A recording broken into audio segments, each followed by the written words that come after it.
Deep in the heart of the Andaman Islands lies a tribe that has remained completely isolated from the outside world. Their name, the Sentinelese. Living on North Sentinel Island, this mysterious group of people have remained untouched by modern civilization for thousands of years. They have managed to avoid contact with outsiders, even going to great lengths to defend their island. But who are the Sentinelese, and why have they chosen to live in complete isolation? Join me as we uncover the secrets of one of the world's most enigmatic tribes. The geography of North Sentinel Island. North Sentinel Island is part of the Andaman Islands archipelago, located in the Bay of Bengal off the coast of India. This lush, tropical island spans only 59 square kilometers and is surrounded by treacherous waters. The thick jungle, dangerous reefs, and strong currents make it nearly impossible for anyone to access the island. But it's not just the geography that has kept outsiders away, it's the Sentinelese tribe themselves. The island is incredibly remote, and while many parts of the world have become more interconnected, the Sentinelese have steadfastly resisted any form of contact with the outside world for thousands of years. Who are the Sentinelese? The Sentinelese are considered one of the last uncontacted tribes on Earth. It is believed that they have lived on the island for at least 60,000 years, possibly even longer. The tribe is hunter-gatherer, living off the land, the forest, and the sea. Their lifestyle is simple but extremely effective for survival in such a harsh and isolated environment. They are not only isolated geographically, but culturally. The tribe speaks a language that no outsider has ever fully understood, and their social structure remains a mystery. What we do know about them comes from brief glimpses during rare encounters and through the study of their way of life as interpreted from afar. However, despite the limited information, it's clear that the Sentinelese have a very strict no-contact policy, and this is a policy they have defended with fierce intensity. The history of contact with outsiders. Throughout history, the Sentinelese have had occasional encounters with the outside world. However, each time, these encounters have been brief, violent, and ultimately unsuccessful. The first recorded contact occurred in the 19th century when British sailors visited the island. During this period, the tribe displayed their distrust of outsiders by firing arrows at the ships.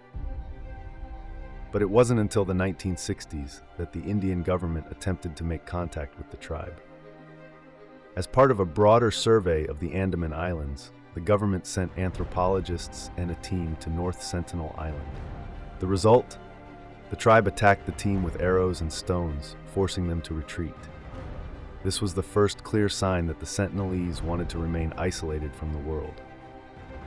Since then, numerous attempts have been made to approach the Sentinelese, but all have been met with aggression.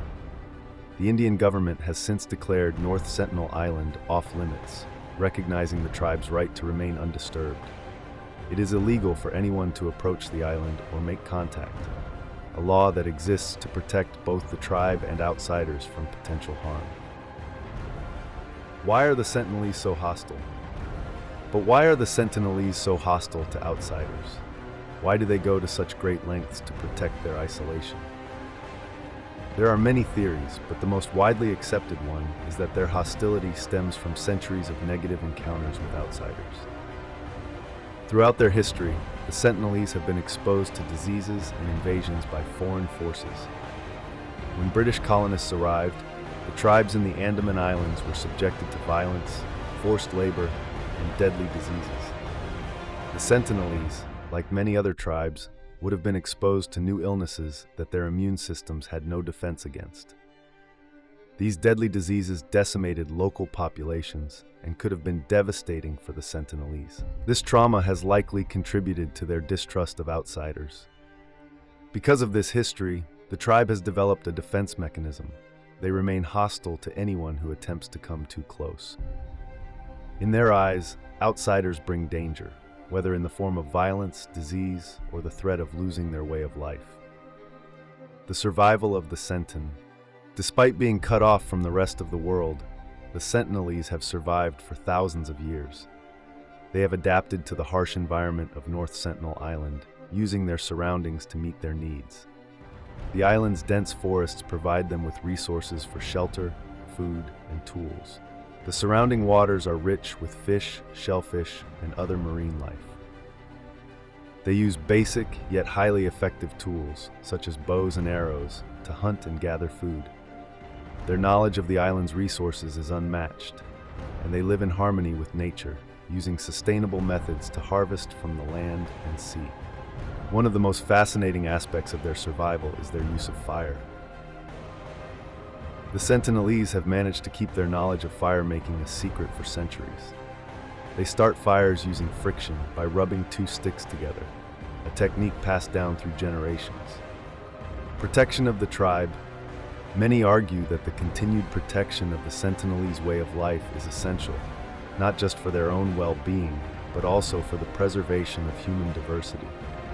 The Indian government has taken steps to ensure the tribe's isolation by creating a buffer zone around North Sentinel Island, prohibiting travel within a 5-kilometer radius of the island. These efforts have been essential in keeping the tribe safe from the outside world's influences. But the question remains, will they always be able to protect them? With modern technology, illegal poachers, and tourists attempting to reach the island, the Sentinelese's isolation is constantly under threat. There are fears that contact with the outside world could expose them to diseases, violence, or even cultural assimilation. The moral dilemma. But here lies the moral dilemma. Should we respect the tribe's wishes to remain untouched, or should we intervene and try to understand them better? Many anthropologists and human rights activists argue that the Sentinelese should be left alone to live as they have for millennia. Others believe that we should make efforts to protect them from outside threats. Ultimately, the most important question is, what does the future hold for the Sentinelese? Will their isolation continue, or will the outside world eventually reach them, whether they like it or not? The Sentinelese remain one of the most fascinating and mysterious tribes in the world. Their isolation, their rejection of the outside world, and their incredible survival skills make them a symbol of resilience. But it is crucial that we respect their wishes and protect their right to live as they choose. Let us know what you think in the comments below. Should we continue to protect their isolation, or is it time for us to make contact? Don't forget to like, share, and subscribe for more on the world's most mysterious tribes. Until next time, stay curious.